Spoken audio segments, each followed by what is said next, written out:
Hey everybody, this is TotalGamerJunkie. I want to welcome you all back to my channel. So I was meant to upload this video before I went to work, but I got up late, so I had to wait till I finished work, and then I got back and I took a nap, and I woke up late again. So anyways, in this video, I want to talk about the type of games I would like to see made in the Life is Strange universe. Let me know if you agree with me in the comments below, and if you disagree, or what games you'd like to be seen made. Alright, so for my first two, I would really like Before the Storm 2 and 3, because as you all know, Dotnoid's like, oh, we're finished with Max and Chloe's story, but what's it called? Deck 9, that's it. Deck 9 took over, like, Dotnoid let Deck 9 make a Life is Strange prequel game about Chloe. And really the story wasn't about Max and Chloe, it was about Chloe and Rachel. And in it she's 16, so if they were to make it 2, then she'd be 17. A third game, she'd be 18. And then you could stop it there, and then the year after that you play Life is Strange 1. I think that would be really good, because we'd be able to see more about Rachel and Chloe's relationship and what she'd been up to since Max left. Like, we do basically get all that in the first game, but I don't know, I think it would be pretty good to see what else she was doing, like, because one of the things, there was cut content where David and Rachel get into a fight. Apparently this is in episode 3, when Chloe goes back to her house to pick up stuff, and then she was gonna go meet Rachel at the junkyard, because they had to go pay off Frank, you know, to get information about Sarah.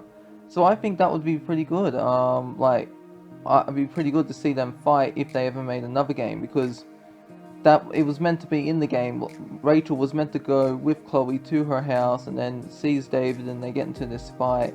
Because she even, Nathan Prescott accused Rachel of selling drugs on campus, or bringing drugs on campus, whichever one it was, and David went along with it because he thought Rachel was a bad influence on Chloe. Yeah, I'm pretty mixed about David. I don't know, I just don't really like him, but then I do like him. It's like, but then, I don't know, but I mostly don't like him. So, moving on, another game I'd like to see is a Life is Strange game with Max and Chloe, where it follows the events after Arcadia Bay is destroyed. Now, I know we got the comic series, but that's just one of many realities. And technically that comic isn't canon, because, like I said, one of many realities, so there's an infinite world of timelines and whatnot, so it'd be pretty cool to see Max's journey, Max and Chloe, because I'm pretty sure they would go to Seattle to see Max's parents. I mean, it makes the most logical sense. They wouldn't just go off on their own. But well, Max does have the power to rewind, so it wouldn't surprise me that she'd be able to use her power to be able to get them food and that, and be able, like, Max could use her powers to win the lottery, you know what I mean? But yeah, I do think in Life is Strange Dust Arc 1, I do believe they're in Seattle and that. And yeah, but anyways, that's number 3 on this list of games I'd like to see. Now, number 4, what I would like is a Life is Strange game with Max, but based on the ending where Max sacrifices Chloe. Now, don't get me wrong, I'm a Pricefield fan all the way, you know, I even got a hat that says Bay over Bay. Well, it doesn't say it, it shows Chloe, and then it shows Arcadia Bay, and it's got an arrow, so you know, Bay over Bay. But yeah, I think a game of Life is Strange with Max having to live her life with letting Chloe die to save Arcadia Bay would be interesting, because with Life is Strange, like, take what they did with Kate, how they made her, like, she as you know, she was drugged at the Vortex party, and she made out with a bunch of boys, and it was caught on camera and posted to YouTube. Then she was taken to the dark room, and she lost all hope, and she goes to kill herself, and if you don't successfully talk her down, then she just jumps off, you know? So, like, Dot 9 has shown that they can handle themes of depression well, and it'd be interesting to see, like, because I do think Max would be depressed at losing her best friend, and I guess she'd also be upset because technically their adventures together, what they did in Arcadia Bay, didn't happen. So I guess like Max wouldn't be able to tell anyone about it. She'd have to keep it to herself, just in her head. You know what I mean? Otherwise, people would think she was crazy. And it'd be pretty interesting to see what Max's personality would be like. Does maybe she ends up becoming like a mini punk Chloe? Maybe dyes her hair red or green, is smoking pot. Maybe she replaces her guitar for an electric one. I don't know. And then you have people like Kate and Dana, and Warren and Brooke, and they're trying to help her get out of this depressing cycle. And as playing as Max, we have to choose: do we want to let our friends help us, or do we want to stay isolated and alone? Because that's really one of the things with Chloe. She, like, after her dad died, she didn't really go out and get any help. She just kept it all bottled up, you know? Like, she talked to her mum and that, but she didn't really mention it to anyone else except for Rachel. Rachel was her closest confidant, so I guess you can say her, but you know what I mean? There wasn't really that many people she could confide in. And while we're on the subject of Max, this brings me to my next game. If Deck 9 can make it Before the Storm, which is a prequel to Chloe's life before Life is Strange 1, why can't we get a prequel for Max called Before Arcadia Bay?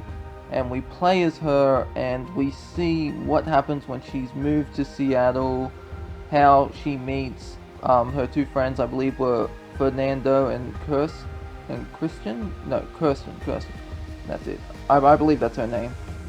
Yeah, so it'd be pretty interesting to see, because she was also affected by William's death, because they were all like a family, like, because, you know, Max and Chloe were best friends, and William, he was kind of like, even though Max had a father, he was like, I guess to Max you could say William was kind of like the older brother that she never had, or something like that, however you want to look into it.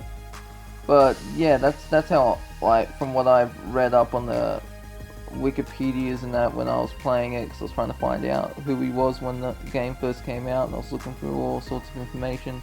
I mean, that's how I interpret him, as like, kind of like a surrogate brother for Max, you know what I mean? Because, like, another reason this game would do some good is we'd be able to see what Max's parents are like. Because, let's face it, we hardly know anything about them. We know their names are Ryan and Vanessa, and we can read text messages from them in Life is Strange 1, and we see them in Before the Storm, in the bonus farewell episode, where at Max's funeral, at William's funeral, Max has to leave with her parents, which I think was a dick move. Why the fuck would you do that? Why would you leave a funeral when your best friend's dad's just died? And so I understand they were moving, but they couldn't wait, like, until after he was in the goddamn ground? I mean, seriously, what the fuck, Ryan and Vanessa? God damn it. Now, since I've already talked about Max and Max getting a prequel story, and how Chloe should get 2 more prequel sequel stories, let's talk about Rachel, and like how I think she should also get her own game.